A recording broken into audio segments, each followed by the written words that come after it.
ये हमारे पिताजी हैं, मैं इनके बेटा हूँ। और ये मतलब बहुत दिनों से हार्ट से इनका मतलब तबीयत ख़राब चल रहा था, कम से कम एक साल से। और उसके बाद मतलब हम नेट पे इनको देखे और उसके बाद गोरखपुर में एक बार इनको दिखाए अपोलो हॉस्पिटल में। और डॉक्टर साहब बोले कि हमारे हॉस्पिटल लखनऊ में आप चले आइए, टेंडर फार्म हॉस्पिटल में। तो मैं एक बार इनको टेंडर फार्म हॉस्पिटल लखनऊ में लेके आया। नमस्कार, मैं doctor Gautam Swaroop, head and senior consultant intervention cardiology at Tender Palm Super Speciality Hospital. आज मैं आपको बताना चाहता हूं कि कुछ ऐसी बीमारियां हैं हृदय की जिनमें आज के पहले बहुत लिमिटेड तरीके से उपचार हुआ करता था। जैसे कि वैल्व की बीमारियां। हृदय का जो मेन वैल्व होता है, जो हृदय के ब्लड को पूरे शरीर में पंप करता है, उसका नाम एओर्टिक वैल्व होता है। जब इस वैल्व को, जो हार्ट का मेन वैल्व है, वो सिकुड़ जाता है तो उसमें पेशेंट्स को चलने फिरने में सांस फूलना या बहुत जल्दी थकान हो जाना या चक्कर या बेहोशी हो जाना, इस तरीके की समस्याएं धीरे धीरे शुरू होती हैं। शुरुआती स्थितियां जब इस तरीके की होती हैं तो उसमें कई बार पेशेंट्स अपने इस सिम्टम्स को अपनी एक जनरल शारीरिक कमजोरी समझ के ट्रीट करवाता है और ये बीमारी जल्दी पकड़ में नहीं आती।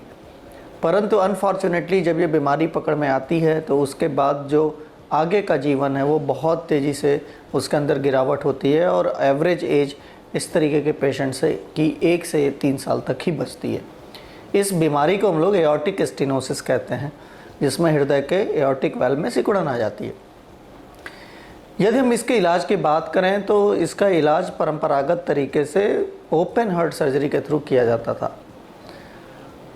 जाहिर सी बात है, ओपन हार्ट सर्जरी एक हाई रिस्क प्रोसीजर है, स्पेशली ऐसे व्यक्ति जिनको इस तरीके की परेशानियां हैं, जिनके लिए ओपन हार्ट सर्जरी से इसको ठीक करने के लिए बताते हैं।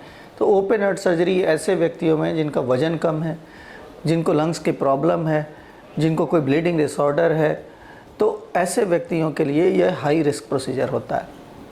अब तक जो एओर्टिक स्टेनोसिस का इलाज हम लोग एओर्टिक वैल्व रिप्लेसमेंट से ही किया करते थे, परंतु इंटरवेंशन कार्डियोलॉजी में बहुत सी ऐसी टेक्निक्स अब आ गई हैं जिसमें आज आपको एओर्टिक स्टेनोसिस के लिए वैल्व बदलवाने की ज़रूरत नहीं है यदि आपकी उम्र 60 ईयर्स से ज़्यादा है, या फिर आप ऐसे व्यक्ति हैं जो सर्जरी को अफोर्ड नहीं कर सकते या हाई रिस्क सर्जिकल कैंडिडेट हैं। इस प्रक्रिया को हम लोग टावी कहते हैं। टावी का फुल फॉर्म होता है ट्रांसफीमोरल एओर्टिक वैल्व इम्प्लांटेशन, यानी पैरों के जरिए हम तार को लेके जाते हैं और हार्ट के मेन वैल्व को गुब्बारे से फुला के और वहाँ पे एक नया वैल्व लगा देते हैं जो पुराने वैल्व को पीछे छोड़ के नए वैल्व की तरह काम करने लगता है। यह एक बहुत साधारण सरल प्रक्रिया है जिसमें सिर्फ 30 मिनट से 40 मिनट लगता है। इस दौरान मरीज को कोई भी जनरल एनेस्थीसिया नहीं दिया जाता या कोई भी सीने पे स्कार या चीर फाड़ नहीं की जाती है। तो इस तरीके के ही व्यक्ति हमारे पास आए थे जिनकी समस्याएं थीं, जो हाई सर्जिकल रिस्क कैंडिडेट थे, जिनके लिए बाईपास करना एक बहुत रिस्की प्रोसीजर था। उन पेशेंट्स का हम लोगों ने टावी प्रोसीजर किया और उनको बिना किसी ऑपरेशन के हम लोगों ने वैल्व बदल दिया।